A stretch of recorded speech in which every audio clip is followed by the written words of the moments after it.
School's podcast, where we talk about topics that matter to us as students. Today's topic is something very important about mental health. We are excited to have a special guest with us, a psychiatrist, Dr. Harshitha Garu, who will help us to understand our thoughts and feelings better. Welcome, ma'am. Thank you for joining us today. Ma'am, let us begin with our Thank you first so much question. for calling. Let us begin with our first question. We often hear about mental health. What does it really mean for students like us? So mental health is just like physical health. When you get sick, you just look at your joints and your skin and your body and then find out what is wrong with it, right? So even mental health is just like that. When you feel sick, you look at your emotions, your behavior, and how you try to act, your thoughts. So it's all about that. It's a state of well-being. Even WHO says that it's a state of well-being, and you need to think, act, and you need to make good connections with people. If your mental health is good, then you'll be able to make nice relationships, and you'll have a socially productive lifestyle. So that's all about mental health. For children, I think that's more about how you feel, how you think, your thought patterns, and lastly, how you act because of your thoughts and behavior. So that is it. Anything else that you'd like to know about the definitions of in particular about what mental health is to your age group, you can ask. We want to know about our mental health. Yeah, for children, I think very young children, they wouldn't know what emotions are. We all go through a lot of emotions, right? From our childhood, we have seen that we are either angry or we are either very, very happy or sad or we are very excited. So these are all emotions. There's a very huge range of emotions that we experience, even jealousy, negative emotions, anger, jealousy, irritability. Yeah, frustration. So we go through a lot of emotions like this.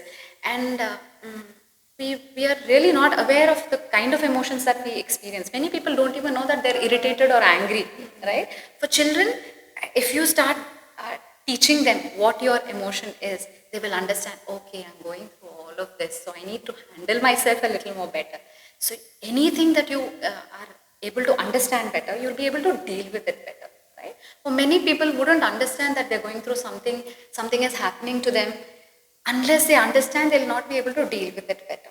So I would say every child should understand what the mind is going through and how the mind functions. You read about all your physical body, your bones, your blood, and all those things, right? But for mind, it's a very, very complicated thing, and there's no one size fits all. Each person is like a different fingerprint, right? Everybody is different. Each person is different. So for each person, how they feel, their environment is different, right? So every person goes through different kinds of emotions because of the different people they are associated with, different emotions because of the environment they're living in, the life changes that they go through. So everything is different for them. So if you understand, in the vast ocean, there's a big vast ocean of feelings and thoughts and all of that. In that, if you at least understand what is going through my mind, you'll be able to deal with it very nicely, right? So that is something. And as you keep growing, your body also grows, your emotions also change, and suddenly you're in your teenage, your hormones develop, your body grows, everything happens. There's a lot of change happening around you, inside of you, and which is one of the reasons why children tend to get confused at that point of time. Why am I having to, why should I feel all these things? Why am I feeling all these things that I don't know what is happening with myself? So eventually, they don't know what is happening inside their body, and thereby they don't know what is happening inside their mind also, right? So that is very, very important that when a teenager has a lot of issues, they have to address all those issues. They have to take help. They have to do whatever it is. So that there are various things that they could do at that point of time. Probably we'll deal with it a little later when you keep asking me. So that is one thing. So as we age, our emotions also change, our life changes. So everything, our behavior also changes at that point of time. Right? So how we behave is how people around us are going to be nice or bad with us. So social in a social setting, we need to be in a certain way, right? So our behavior plays a very, very important role. If we are very angry all the time, people would not like us to talk to, not like to talk to us. So that is what also one thing. If we are very, very, very happy, we are very happy, people like to be along with us also, right? Happy people are always very nice and attractive. So that is one more thing. And so that is it. This is all about the mental health for children.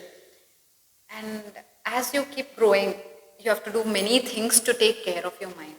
Very, very important that your mind takes care of how you live in this society. Yes. So you should take care of the mind and the brain. Right? What is all this mind? Mind is just the output of your brain. Right? A brain functions. The functioning output is something which we simply call as mind. And that's the simplest example I can give you is you are having different parts of the brain, right? Brain functions in a certain way to make your muscles move.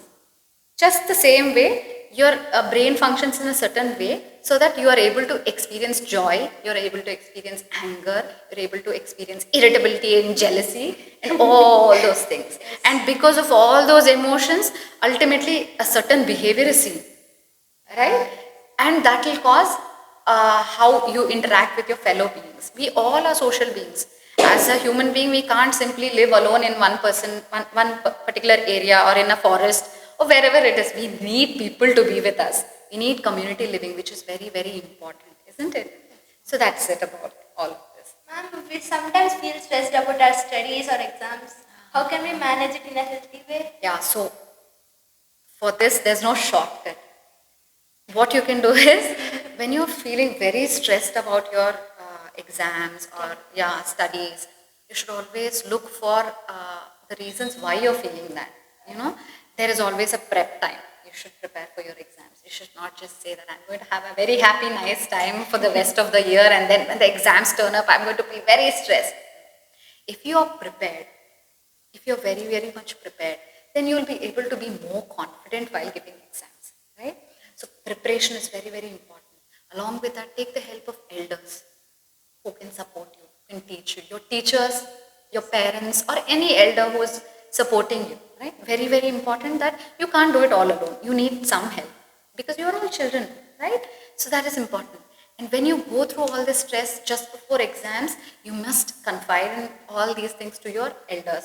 Tell them that what you're going through and how they can help you. Take help, very important. Second thing is eat well.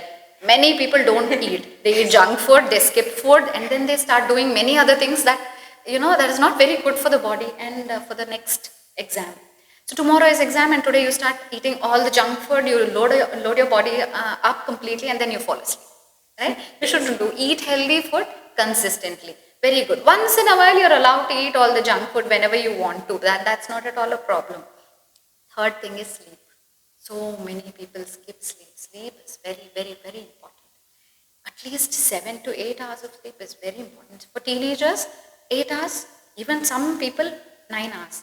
But 7 to 8 hours is the consistent sleep pattern, which is very, very important.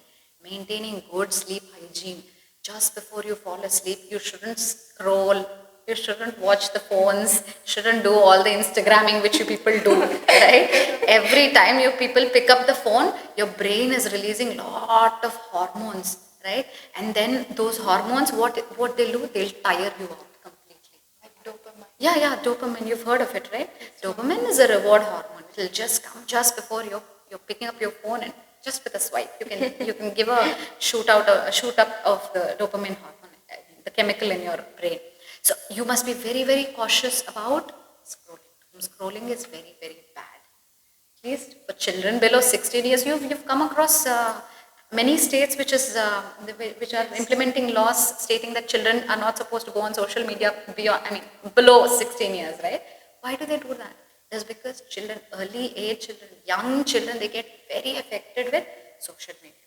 So that is something very important. Just before exams, no doom scrolling, no internet, scrolling and all of that, cut it down. You want some sort of break, you can take the break. There are some very good Japanese techniques, the Pomodoro techniques and the Kaizen techniques, which would say that you can take 5 minutes break and 20 minutes study. 20-25 minutes you study for some time, then take 5 minutes of break. So, and during the break time, what can you do? Not phone.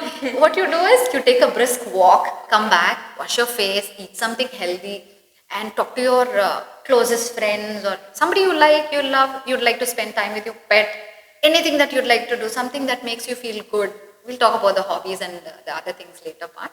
But this is something which you should do. Just 5 minutes of break and you can rehearse all those things, highlighting your points and studying everything. So preparation is very, very important. Sleep is very important and food is very important. These are the most important things. And support from your elders. Right? Anything, last moment, if you just want to hold something and then do something out of the blue, you can't get ideas also. You have to prepare for your exams. So much of vast syllabus, you can't remember everything just one day before exams. It is impossible for anybody. What you remember and what you write in the exams is what you've prepared throughout the year. So small, consistent changes. Is that what I'm talking about, the Kaizen? Small, consistent improvements. Each day, do a little more. And then at the end of the day, you will get a big result. Right? Small day. How do you build a house? One brick at a time, right? And then you get a big house. This is something like that. Right? And every 20-25 minutes, you can take a break. Ideally, 40 minutes of study is good for a break. More than 40 minutes, everybody will get short-circuited. You can't concentrate more than 40 minutes. Even your class periods are around how many minutes? 40 minutes, right?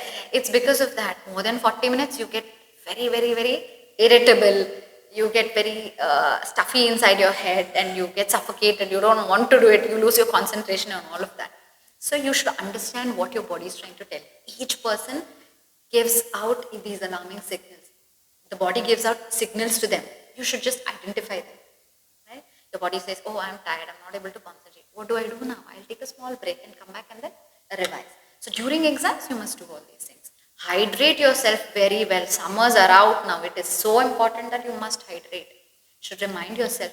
Every single day, mommy is not going to come and tell you that, you're supposed to eat well, eat on time. No, you should build those habits over a period of time. How would you build that? Seeing your elders. Sometimes it doesn't happen because not everybody is like us. So what you do is you start journaling or you make small checklists and put them on your wall. All those things that you've studied, you tend to forget so many things, right? And forgetting, when you look at something and suddenly see that you're not able to remember them, you feel all the more tensed and stressed. So what should you do? You make small points, stick them on your wall. Like we used to do that. We had so much of vast syllabus. We would make drawings, we would make mnemonics, small things and stick them on the wall. Whenever you see, your visual memory is something which will pick out a lot of things and stores better than your auditory. As in, whatever you hear and try to remember is the auditory memory. Auditory is something you understand that, right?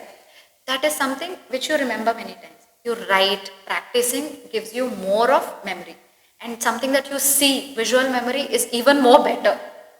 So you should use all these things and try to remember things.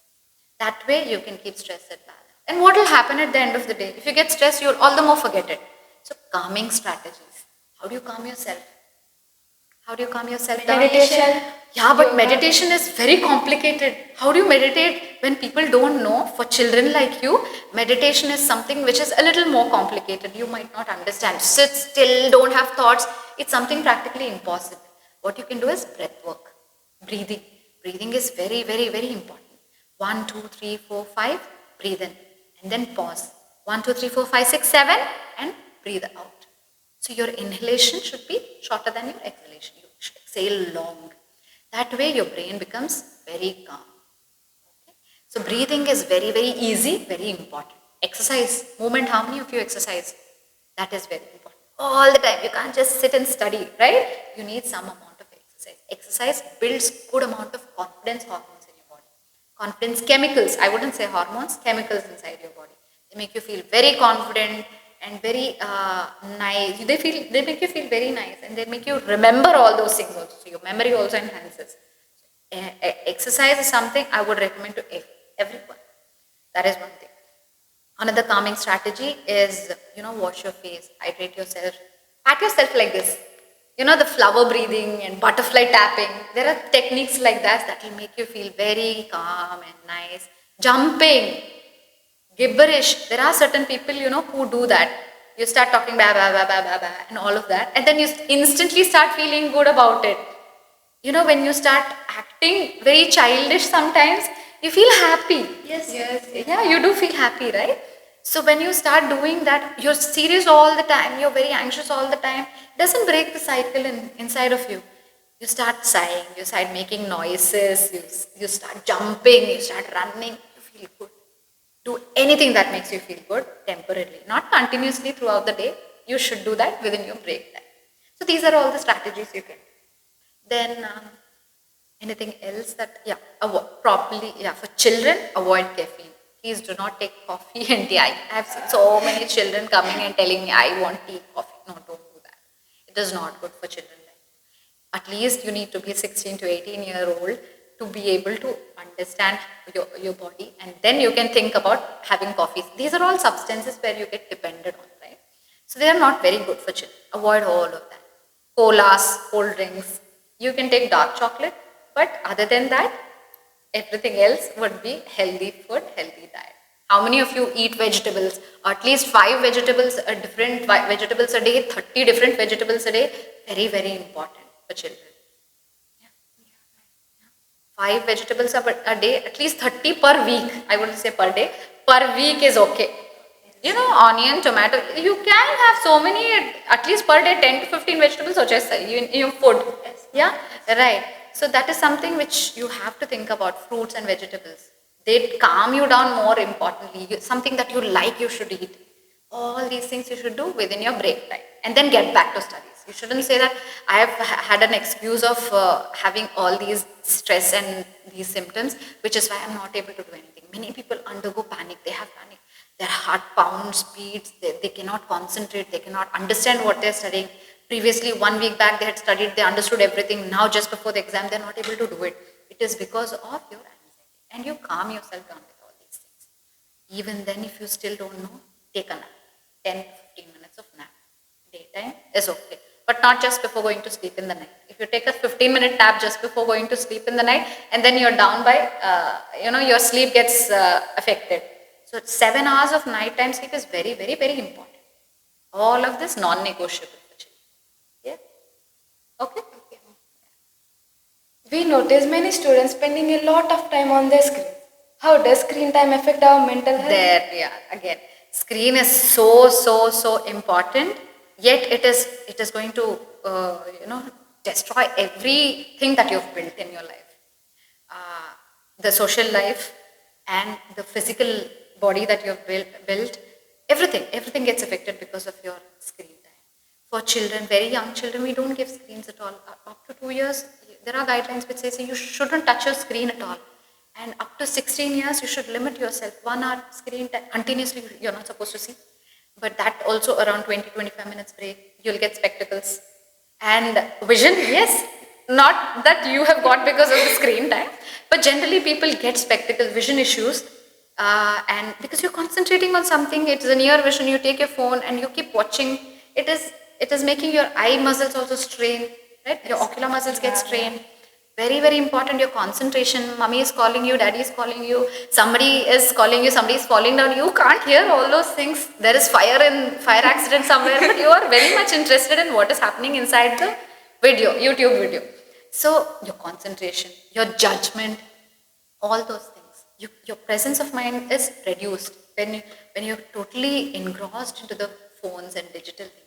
Digital age is a revolution. I would say it has pros, it has its cons, but the risks are more when it is introduced early in childhood, and especially before exams. No digital seeing. Digital detox is something which people have been talking about.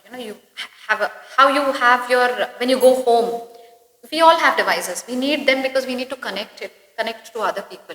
So when we go home, what we do is, there's a parking area. Park your phones. Just like how you park your cars. Yes. Yeah, there's a parking area. Mommy, daddy, everybody should go park your phones there. You're not supposed to pick it up and then go, because it is full of radiations. No, every phone has radiations. Radiations also affect your brain waves and your capacity to think and talk and functioning. So brain functioning gets affected, your memory gets affected, your attention span gets affected, you feel very restless all the time.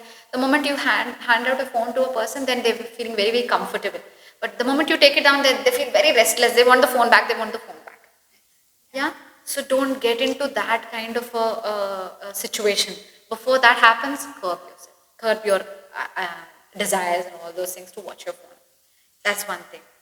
Vision, food. You stop eating food also, healthy food, because you watch everything. And you start craving things which are not available to us.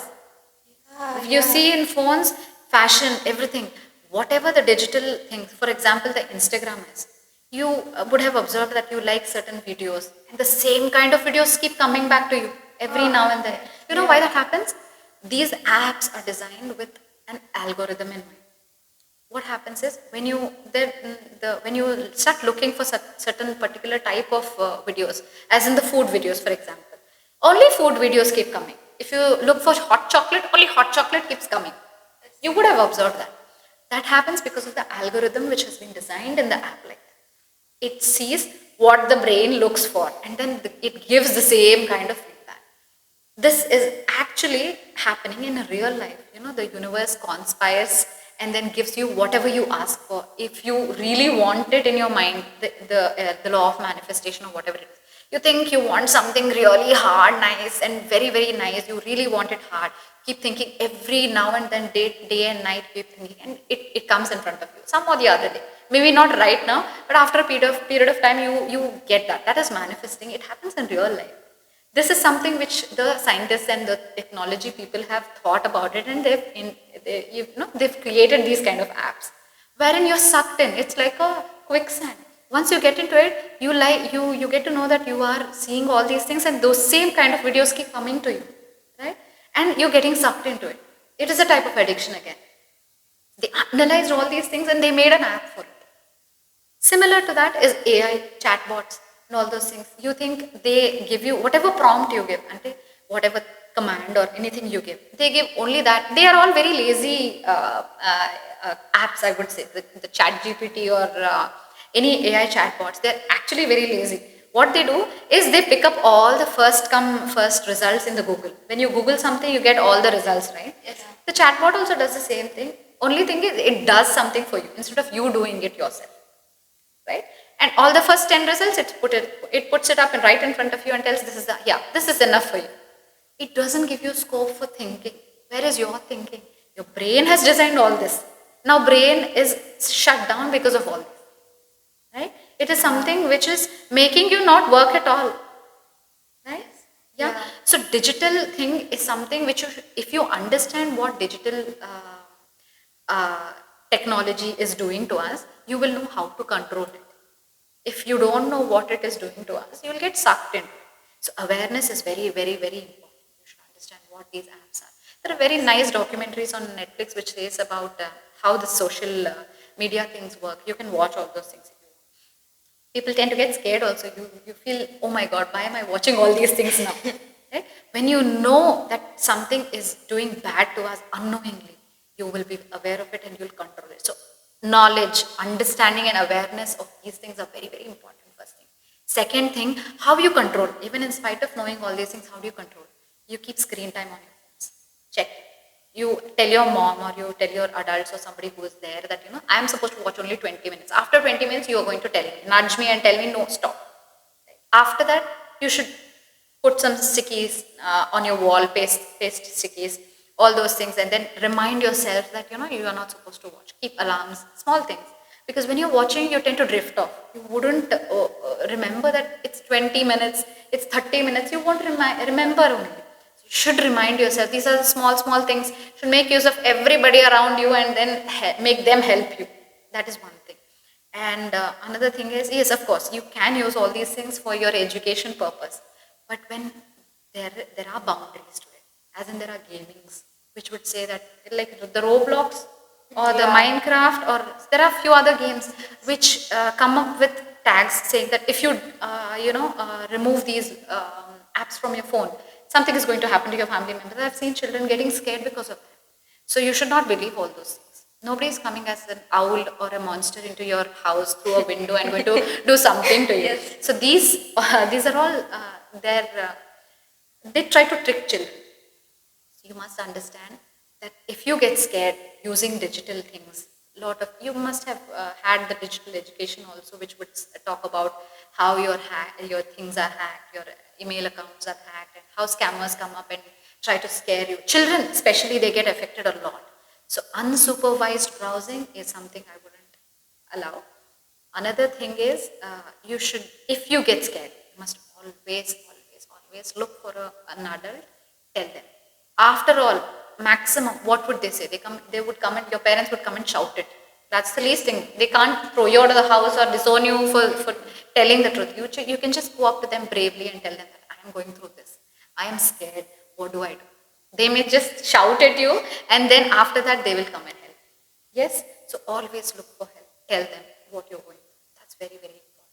Digital age is something which is very, very, very tricky these days. Children should understand how they are dealing with all these things. So you need to understand, you need to educate yourself. Very, very important. If you have younger siblings, watch over them. Yeah, my brother is obsessed with Roblox. Yeah? So I think you should, high time you should engage him in something. So distraction works very well.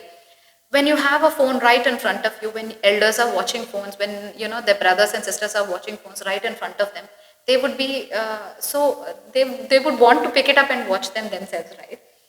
So avoid all those things. If you want your children, your brothers, and your friends not to go into this kind of addiction, you must take care of themselves by being a model to them. Modeling is important, and here this is where parents and teachers come up. They can't sit in front of you, watch phone, that is something which children will pick it up on. So if you're very much obsessed with all those, like the Roblox which I said, probably you could help him distract himself. Create a lot of hobbies in them, other things, sports or craft or anything that they would like. Probably they can go around exploring things that they would like to. Initially, they wouldn't know what they like. They might not like painting. They might not like music. But there are many things, so many hobbies they could like: carpentry, fixing things, painting, or small technical works. They can learn all those things. Something that would catch their attention. Find out what they like. And most importantly, I would say boredom is not bad. Everybody should get bored at least once in a day. At least for 10 to 15 minutes. Get so bored that you don't know what to do, and then sit and think, what am I supposed to do? You'll get ideas. Brainstorming ideas are, you get all those kind of ideas only when you're really bored, you sit idle, you don't know what to do. Not when you're watching phones, right? Because it is handed down to you. Whatever you watch on the screen is directly handed down to you. Your brain doesn't work on it. It is passively consuming lot of things. Whatever is being shown, whatever is being told, everything. That is one thing. And distraction, yes, that's very, very important. You should distract him, I think, high time. Distract him by not forcing him or, threatening him to delete all those things, but in a good way that he himself feels motivated. And motivation is something which is not every day given. It is very difficult to motivate someone every day, which is why what should we have? Discipline. Discipline and a good routine each and every day. Even on holidays you must get up on the right time, and you must do whatever you're supposed to do. Can you imagine missing brushing your teeth? How do you feel? Oh. You wouldn't feel good. Missing taking a bath in this hot summer? No. You do that every single day, because when you do that you feel very good, right? Yeah, fresh and nice. So you should understand. Why do you feel fresh? Because you are aware of it. You're recognizing all those things. Mentally you're sound, you're very nice, you're feeling, recognizing all those things, that kind of pleasure and all that. Which is why you must do all those things, small things. Even when you're you're painting something and people are admiring your painting, yeah, you feel so happy. Then you feel like doing more and more. So recognize what you like, what you're good at, your capabilities. Then you can easily come out of all these addictions very, very easily. I would say within a week's time, it is very easy. And making a habit takes at least 40-45 days.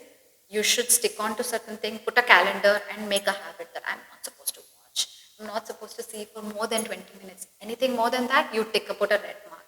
You will get a reverse feedback for yourself. Right? That's something very, very important. And for little elder children, you can start writing journaling. Then that will give you a nice feedback. So we'll talk about all those things also later. So this is the digital thing which we would say that you must detox yourself. Take the help of elders and invest your time in things that are productive socially, that are productive physically also. You feel very, very good about it. Right? Yeah. sometimes feel anxious or nervous Ah. without knowing why. Yeah. When should we talk about it?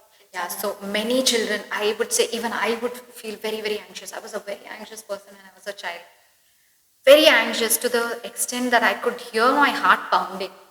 I could hear that I thought my heart has come out of my body and it is right next to me pounding and calling my name. So I would feel like that. But then you must understand that anxiety is something which not normally is talked often very openly.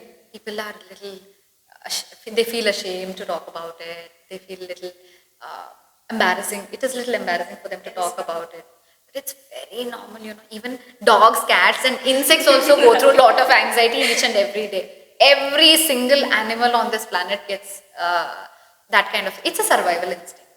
Anxiety means fear, right? Fear of unknown cause. That's definition. But why do you fear? Is something which we need to understand. Many times we wouldn't know initially. Something would have happened a couple of years back. Then probably, for example, you would have gone out walking and then the dog would have come and barked it. Every time you look at it, you feel threat. The dog is coming to bite me or something. So every time you see it, you feel very anxious. You feel very, very, scared. This the same thing would have happened to you while reading. Maybe somebody would have told, if you don't get marks, I'm going to do this, that and all. And you get scared every time going to the exam or going to the school. Somebody would have bullied or something. So fear is something which can cause all these kind of thoughts. They'll cause a lot of different things, changes in your body also. So anxiety is something which everybody goes through. But on a regular daily basis, if everybody goes through this kind of an anxiety, you're able to understand, cope up with it, manage it. Coping is managing. Once you come back home, maybe that will settle, subside, and next day you will carry on your day-to-day activities. So but if many people wouldn't be able to go through this, they get really, really scared. Like I said, the heart is pounding, you're shaking, shivering, things are falling down. You're not concentrating, you're not able to talk also, you're just blabbering, blah, blah, blah, blah, blah. And then you're not able to reply, you're not able to eat well also. Many people vomit when they get very, very anxious. What do you do then? You take help. Right? That is the time when you take help. When this anxiety is causing problem in your body and you're not able to handle it. Your adults are not able to manage it. And your teachers are not able to help and manage it. And when it is consistent for a very, very long time, it has been there and it is hampering your social life, it is hampering your academic life, you're not able to get marks because of this. That's when you seek professional help. Okay? So professional help is something very, very brave. It's a very brave thing to do. You're asking for help. Many children would think asking for help is something which is not very good. It's a very weak tendency, or it's something which is not looked upon very nice by the kind of society that we are living in. But I would say that asking for help is the bravest thing you can do at the right time. Not asking for help, mama, hand me the water glass, hand me the plate. No, that is not asking for help. Asking for help means when you really are in a position where you're not able to take care of your own emotions, thoughts and behaviors, it is causing problem to you. It is making you less productive. It is making you not make good relationships with the society.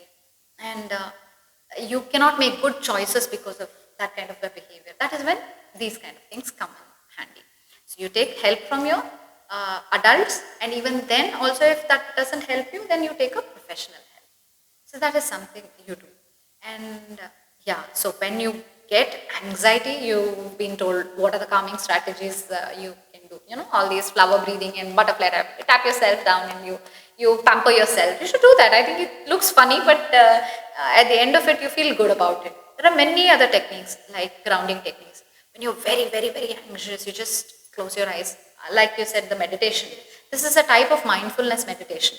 You look for 5 things that you can see, 4 things that you can hear, 3 things that you can touch, 2 things that you can, what is the other sense that you have? 1 thing that you can taste, and all these things. So you can ground yourself by doing all these things. 5, 4, 3, 2, 1. Yeah, hear, look, and talk, see, touch, all those things. Your 5 senses. Second thing is breathing. Breathing is something that is going to help you. And what else? Exercise, movement. Movement is the fastest way to curb your anxiety. Right? Pets. Who here likes pets? Me. You like pets? They are one of the most uh, nicest way to bring your anxiety under control. A pet will help you bond, and bonding with any animal or any human being for that matter, it releases good hormones in your body. When you cuddle, when you hug your mommy or your dad, you feel so good, right? You feel comforted. That is because the body is releasing oxytocin. The body is releasing some other chemicals that will make you feel very comfort, secure. So that is something which you can do whenever you feel very, very anxious. Hug your pet, somebody who you like, maybe your best friend. Having one best friend can increase your confidence levels, decrease your anxiety, and help you, calm down when you are really, really very anxious. So you need to make good friendships, healthy friendships with good boundaries. You should take care of yourself as well as you should take care of your friends. That's very, very important. Then you'll be able to healthily manage all these things. Yeah. We often face peer pressure. How can we handle it without feeling left out? Yeah, so peer pressure means everybody is performing and you compare yourselves with the other people and then you feel, why am I not doing it? All these things, right? Comparison is something which is very, very, very, very often seen in many children, many people. We compare ourselves with everybody and then adults also do that. Those children are performing, you people are not doing. So that's when all this stress adds up. You should understand that comparison is something, it has a positive outlook as well as a negative outlook. You can compare yourselves and get better. That's a growth mindset. So ultimately, you must always have that kind of critical thinking and growth mindset. Whenever you go through any situation or anything, any person you come across, they are performing very well. And you may not be able to come up to their level of expectation or your parents' level of expectation because each person is different from the other. And every human being has a good amount of capabilities in life. It's just that we need to understand what we are good at, our capabilities. We should know, we should be aware of what we are good at, what we are not good at. So awareness about our own self, knowing our own self is something very important. Peer pressure is going to be there. It will not go off because we can't change the world, right? So when we can't change the world, we need to make a world around us and change ourselves to fit into that particular scenario. So probably you can't change how your adults think, how they talk to you, or how teachers in the school or anybody else for that matter, adults outside your house think and talk and behave with you. What attitude you have towards yourself, what confidence you have in yourself and the abilities that you have, the capabilities that you have, you should understand and know about yourself. They will help you to navigate all this kind of peer pressure. Peer pressure as in your friend's best friend is performing very well and you think, why am I being left out? No, you cannot think like that because your best friend is totally different from you. They have some good points, they have some negative points, you have some good points, they have some negative points. So you should always know what you're good at. That makes you understand that they can be good at anything, I can be good at this, right? So you know your capabilities and think about improving that. Second thing is comparison. When there is comparison, you always tend to feel left out and depressed and you feel very demotivated many times. You feel let's give up because they anyway feel that I'm not good at. How do I come up to live up to their expectations? So what you do, you just give up. To prevent all those kind of things happening in your life, you should have a growth mindset. Growth mindset means you think that you're being compared to some person. Can I do a little better than them? Can I do something better than what I'm currently doing? You're comparing yourself to the person that you were previously. That's it. You don't compare yourself to some random Tom, Dick and Harry who's on the screen or who's been shown in the Instagram and flashing in a flashy clothes and not like that. Instagram is one more thing where female children, as in girl children, are mostly affected. Many girls, especially the girl gender, the female gender is very much affected because of the social media and Instagram. They want to wear flashy clothes, they want to be in the group, they want to be the center of attraction. It is like that for each and every girl. Girls are brought up like that because our social setting is like that, our culture is like that. They are all thought as being very fragile. Girls are very fragile, you must take care of them, you must give them attention.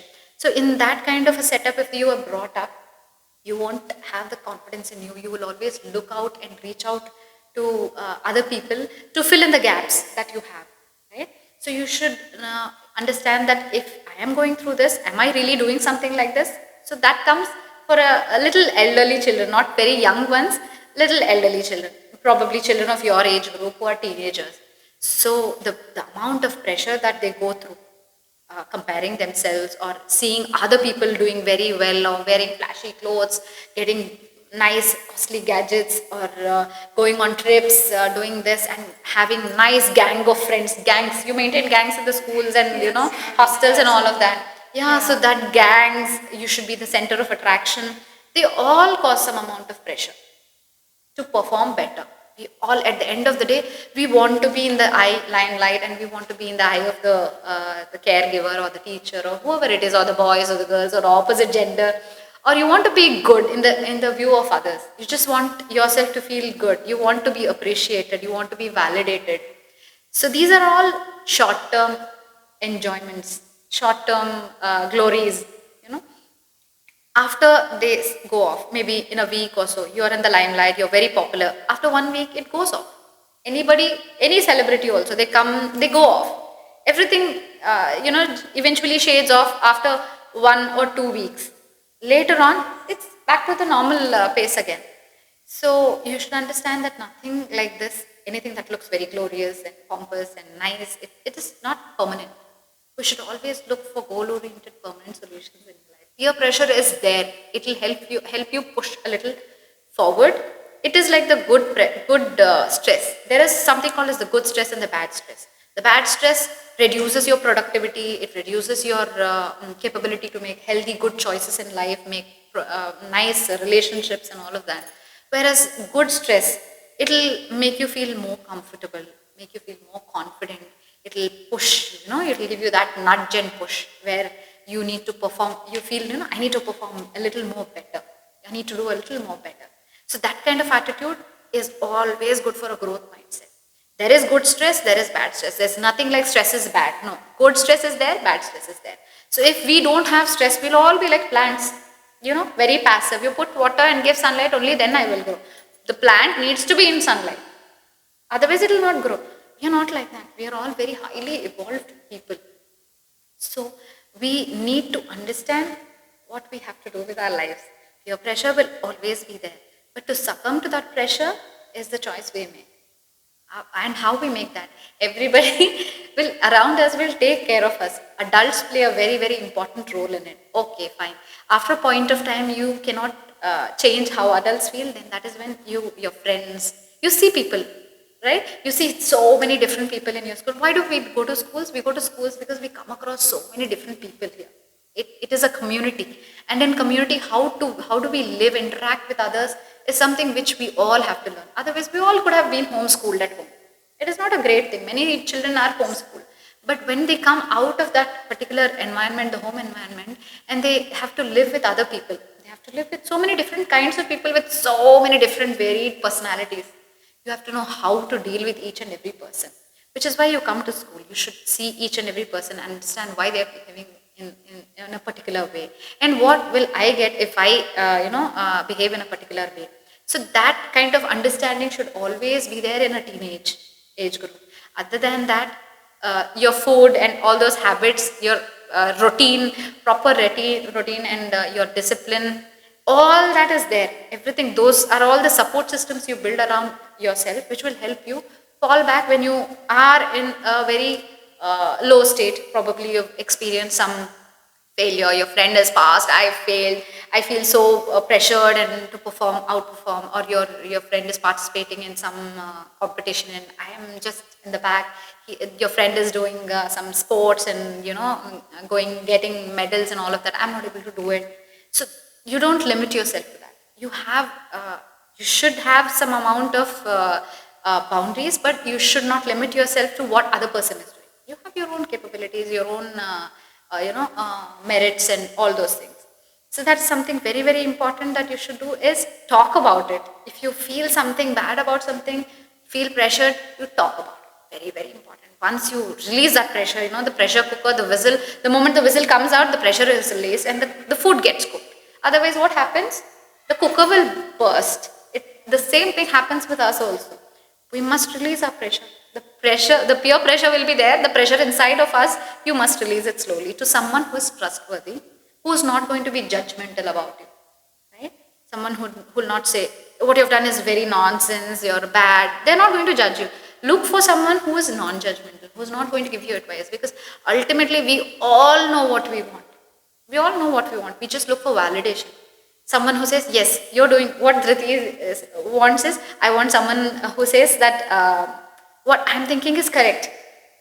What they all want validation. So that's something you should look for, some good, efficient person, someone you can look up to, an adult, or maybe a person who is little elder to you, maybe your sisters, brothers, somebody who can take care of you at that point of time. Talk about it. Very, very important. Then there are times when you might just fall back, you might experience failures. The pressure will be there. What do you do when you experience all these pitfalls? You might not be recognized in a group of 30. Your teacher may pick 10 people. Your best friend is picked, you're not picked. And you feel very bad sometimes. Yes. You may be happy for them, but then you may feel bad for yourself also. Not that you're jealous or something. Maybe, some people would experience all that. But recognizing your emotions at that point of time is very important. And what you do to recognize your emotions, you must always say it loud. Your brain has two parts, an emotional part and a technical part. The emotional part says, you're experiencing extreme bouts of anxiety, or fear, or anger, or happiness, or sadness, or whatever it is. It does not give a feedback to you. It just makes you act on it. The emotion comes and then you start acting on it. All other animals in the animal kingdom do that. When you hit something at it, they get threatened and then they act on it out of fear. So that part of ancient brain, the older part of the brain, does all these things to us. In a moment of threat, you try to act on it impulsively. Whereas you have the technical brain, which is more evolved part of the brain, which is you're very calm and composed, and then you start acting on your emotions. No, you don't do that. The technical brain says, be very calm, your presence of mind is important, you must think and then act. So that other part of the brain needs to be activated. How do you activate your technical part of the brain? 90 seconds, some scientists has talked about 90 seconds of emotions. They say that emotions last for about 90 seconds. So following that, the intensity comes down. After that, when you keep getting the thoughts again and again, then probably a new emotion might turn up. So that gap you must give yourself. Take a deep breath and then think, say it aloud. Yeah, I'm experiencing too much of anger right now. So that is when your voice and your language becomes it goes into your technical part of the brain, and it helps you control your emotion. Most importantly, try to control your emotion at the point of time when you need to act in a certain way in the social setting. You just can't go around screaming and telling, I'm so upset, I'm not going to talk to you. No. Learning how to control your emotions is very, very important. And this is how you do. You name your emotion. Name the feeling that you're going through. Very important. That's when your evolved part of the brain acts and it will say, no. Yeah, you have to take care of the people around you. They are watching. You must act in a very calm and composed manner. So that will give you that amount of gap and ability to think. Then other things are grounding techniques, which we've already talked about, and how do you reduce your anxiety around the people who can cause this kind of anxiety in your peer group. And if you are going through something that is unmanageable, you should always look up to your teacher or your counselor or your parent to talk about it and find solutions. Most importantly, find solutions. So that is very, very important. And I think that is something which we all have to deal collectively. It is not one person's thing. Then every day, sit and journal. Adult children, I would say that you should start journaling. early, probably when you start writing, you should be thankful to what is happening in your life. Gratitude, you show that I'm thankful for certain things that have happened in my life today. Just before going to sleep, pray to God. If you're someone who believes in God, pray to God. And all those things. Write your journal, write your diary. That is something which will help you to reflect on your thoughts, help you understand where I am going wrong, where other people are going wrong. That will help you create the boundary. And must always take care of yourself first. Only then you'll be able to take care of the person you love. Right? You can't pour from an empty cup. If your cup is empty, you can't pour from your empty cup to somebody else. You can't feed them, right? You should eat first. You should be healthy first. Healthy means mentally also. If you're stable, you'll be able to take care of your best friend also. Right? Each person should take the responsibility of taking care of their own life and health. Initially, especially for teens, yes, you need some amount of support, but you must start going right now. Yeah? And yeah. Ma'am, nowadays sometimes bullying happens. Yeah, bullying. What impact does it have on our Bullying is, I would say, bullying has a very it has a very huge impact on children. As early as, preschool, if bullying starts, children lose confidence. You feel you good for nothing, the bully who does that. If it's a single bully, then probably you can handle them. But if the bully has people around him, he has a gang, like you said, the peer group that you're coming across, it is even more difficult to tackle because you are in a classroom, you're a singled out person, and then there's a gang of people coming out and picking on you. It becomes very difficult for you. You feel very embarrassed. There are many emotions that you go through. You feel shame, you feel embarrassed, you feel humiliated, you feel low in confidence, you feel, am I really not good enough? Right? You all go through that emotions. But then what we forget is the bully who does that, the bully who is going and bullying the other people. There is a problem inherent in that person. The problem is with the bully. Probably the bully has seen things happening like that with him or her in the house that is happening. We should understand his perspective, his or her perspective also. Why the bully does what he or she is doing. Probably lack of care, concern. There are many, many reasons why they do all those things. The problem lies with the bully, not with you. Don't victimize yourself thinking that, because he or she said you're good for nothing, he is making fun of me, calling me nicknames. I am not at the receiving, I am at the receiving end, but I am not at fault. You must always remember, we are not the victims, we are not at fault. You must be calm, composed. Never let your body show up that you are getting scared. Make eye-to-eye contact with the bully and talk to the bully and let the bully know that you are very confident. You know how to deal with it. If you just look at the bully, put your head down and run away when the bully is coming, they'll think, yes, the body language shows that you're really scared.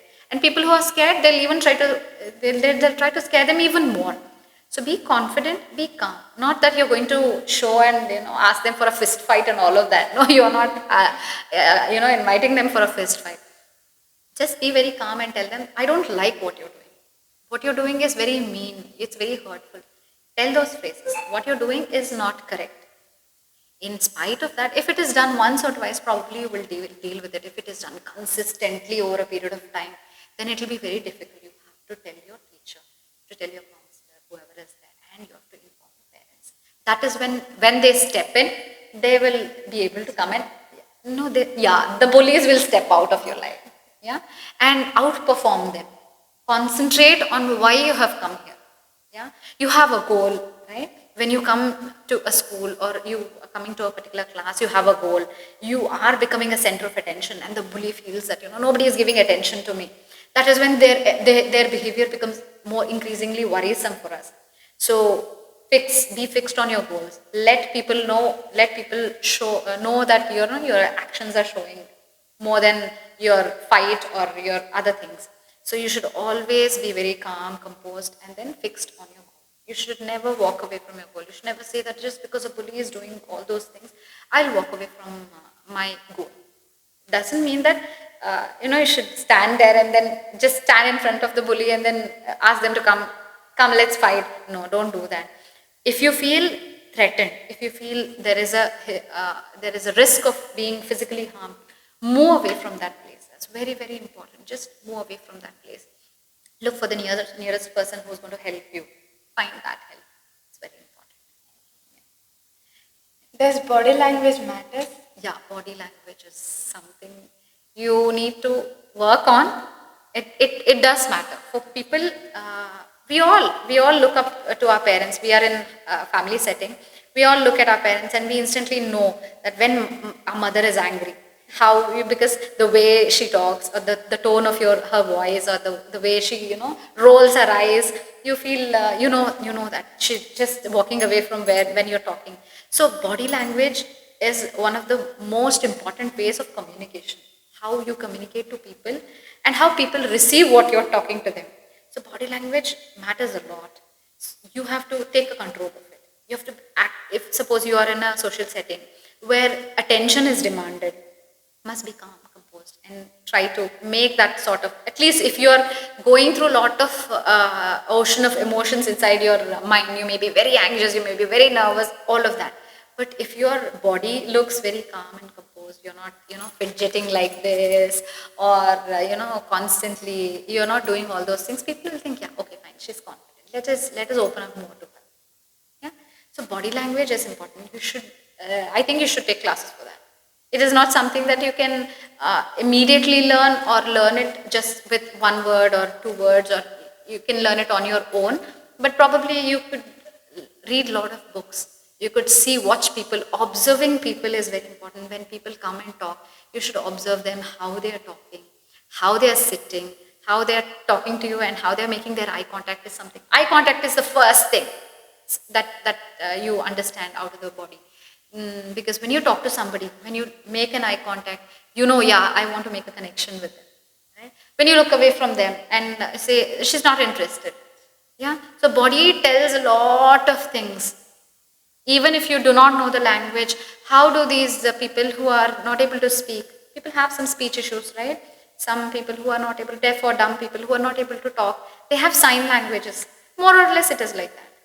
How you convey what you like, what you don't like to others. Suppose you're very angry, your teacher has said something and you're very angry. Immediately you start throwing things or you start looking here and there. The teacher will understand that this girl is going through a lot of irritability or anger, and then their reaction to you changes.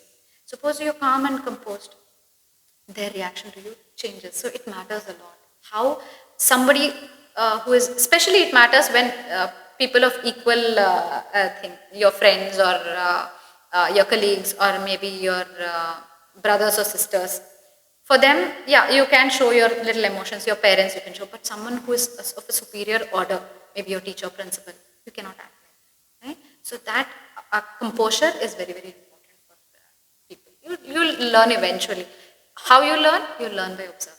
Initially, at least for you, then probably you can do another thing, talk and watch yourself talk. Probably like this video which we are doing, probably we can pick up the video and then watch it later on and see how we are talking.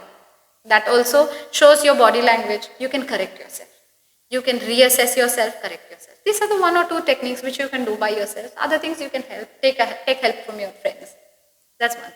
That's it, I think. We want to understand when a student should visit a psychiatrist. So you wouldn't know when to visit a professional. So a lot of children go through the problems that we have talked about, right? Anxiety, fear, severe panic, and then you're experiencing a lot of other issues like severe sadness, crying spells, all those things, a lot of emotions, and loss of attention. You're not able to sit at one place. You just want to just go away. You don't want to concentrate. You don't want to sit in a particular class. You're not understanding mathematics. No matter how much the teacher tells 1 + 1 is equal to 2, I don't know why it is 2.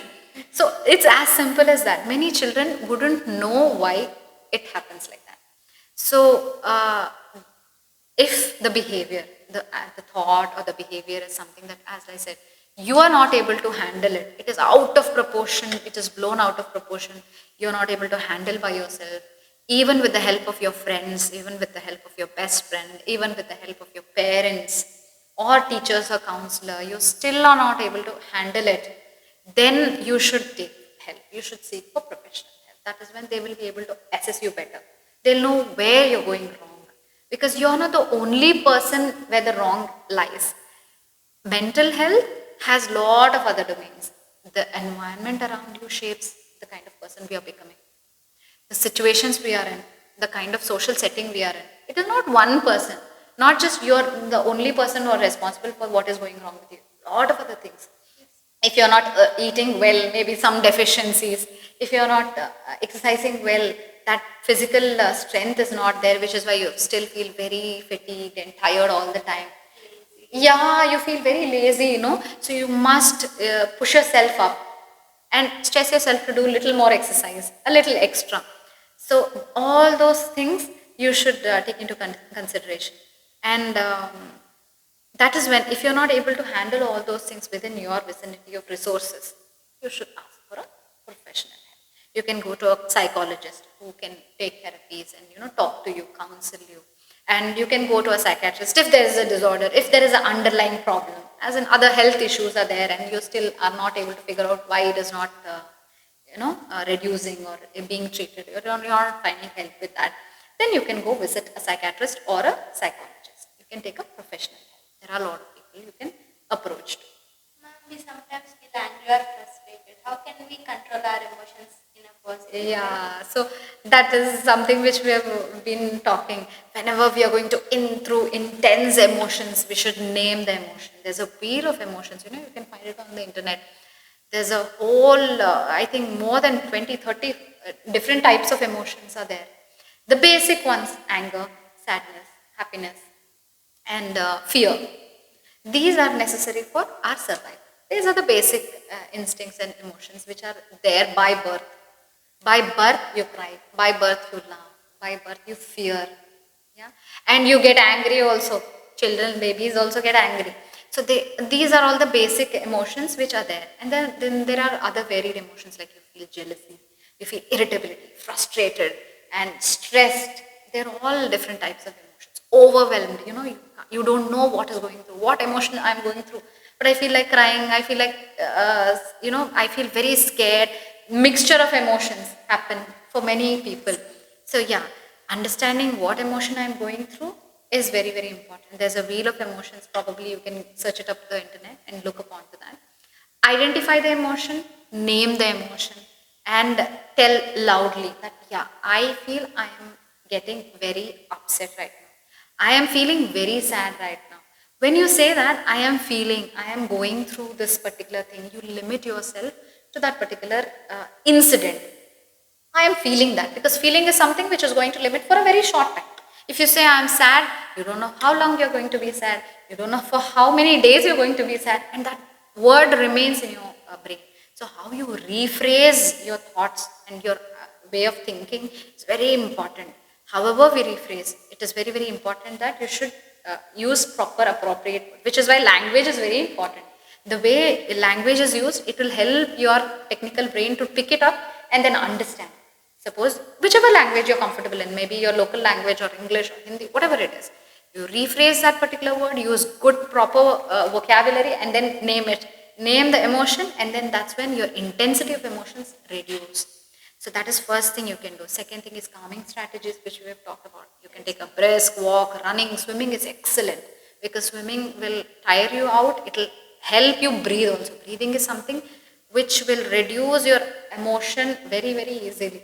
1 minute you can sit and breathe comfortably. Breathe in and breathe out. Right? There are different types of breathing also which you can try. Any type of breathing wherein you breathe and then you reduce your emotions. Different types of breathing. Box breathing or your flower breathing, wherein you imagine yourself to be a beautiful flower and then you inhale. You imagine that there's a big, nice, beautiful smelling, lovely smelling scented flower, and then you breathe it. Breathe in and then you exhale, and then you calm yourself down. So you can do that. And butterfly taps. You tap yourself like this. Calm yourself. You can go to a corner. Make a nice corner for yourself whenever you go.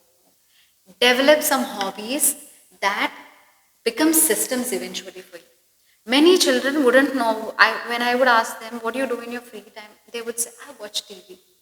What's your favorite pastime to do? I watch TV. TV watching is there. It is entertainment. Hobbies is something which you cultivate because it is productive, first thing. Second thing, they make you feel good because they are productive, they are useful. Right? Making crafts and making dishes, I mean cooking or baking or painting, music, craft, art and craft is something which will involve your right part of the brain and little creative part of the brain, I would say, and then improve all your mood and all those things. So sport, second thing is involve yourself in some sort of sport. So sports is for physical activity. It also helps you build team spirit. It helps you navigate challenges. That's very important. Many important. You'll all get grades. You'll all study well, get nice grades. But what are you going to do with the grades if you don't know how to manage your emotions? Very, very important. You go to a big company or you go to a big place where you want to study, or college probably, and then you don't know how to handle your professors, new people, you don't know how to work with them in a team, then you end up being nowhere. Right? So you should always learn all those things. Take care of your emotions. Start journaling as early as possible. Take a small diary, write every day. How do you feel today? What happened today? What you're thankful for today? And what are your plans for tomorrow? Write all those things just before going to sleep, and then you'll feel better. Next day morning, pick it up. If you forget something, you can always look into your small diary. I always carry a pocket diary. I think I have one in my purse right now. So wherever I go, I carry my diary. It helps you remember things. Whenever you say, I get panic and I forget things, it helps you remember things. So you should always do that. When you get really frustrated, angry, and sad, or you don't know what to do with yourself, sit down and do something that will ground you, calm yourself down. The most easiest way people do is to find things. The most difficult thing you could do is meditation, because meditation is something, it can reduce all these things, it can control all these things, but you need a lot of practice for it. So much time, so much practice. The easiest way to approach your calming mind would be to do physical things. Yeah, right? So that is something. Develop a lot of hobbies. At least have one or two hobbies per. That is going to create a system for you. Whenever you feel sad, you can go back to your room, particular space, then do something. Small gardening, grow a plant, take care of your pet, something like that. And finally, how can schools create a happy and safe environment for student mental well-being? Yeah. So schools should appoint, I think schools should appoint counselors, and they should teach and encourage teachers to come and talk to children, isn't it? Yeah? So that there should be at least one person you should be able to go and talk to. Not simply talk about the food is not good, or, that particular thing is not available, this particular thing is not available. You should talk about real issues, about your skill development, where you're falling short. You should be able to open up to the counselor wherein you are getting good advice. Mostly, you people are all well equipped with understanding what you want. Once you know what you want, you people are all well equipped with knowing what is good for you. So you can make decisions. You can make good decisions. How to make good decisions is someone like a counselor or a professional could help you do that. It's not that you people are incapable of doing. You people are very capable of taking good decisions. It's only that you get confused. I don't know what decision to make, what not to make. So schools, ideally, they should create that kind of an environment where children come up to one particular person of authority, a teacher maybe, a counselor maybe, and talk to them about these are the issues that's happening in our lives. How do I improve myself? So that is one thing. And activities, team activities. Yeah, right. So that is something. Don't leave everybody out. Grades will be there, but you should bring about the competitive spirit, as well as you should enhance the capabilities that each child has. That's something which we all look upon to. Then I think teachers need to be more aware of what the problems in the real life are, because they themselves are going through a lot of issues and all of that. So they also need a particular session and all of that for themselves. But for children as well, counselor would really take care of very basic needs which are necessary for children. Then creating the safe environment for children, physically also and mentally also. They need to be very, very safe. Children should go up to the person of authority and talk to them. They should be able to tell them in a manner that is not offending to the teacher or principal or whoever it is, and yet put out their point. Be as confident as that. So that environment has to be created in the school, and it is not a child's responsibility. So teachers and principal and the management, I think they all need to work upon that thing and then do it. Thank you so much, ma'am, for sharing your valuable insights with us. You're welcome. I'm so honored, and I'm so happy that you have called me and asked me to talk about all these important issues which everybody should know. Yes, this conversation really helped us to understand how important it is to take care of our mental health. To all listeners, remember, it's okay to ask for help and share your feelings to everyone. Stay happy, stay healthy, and take care of your mind. Thank you for listening. See you in next episode.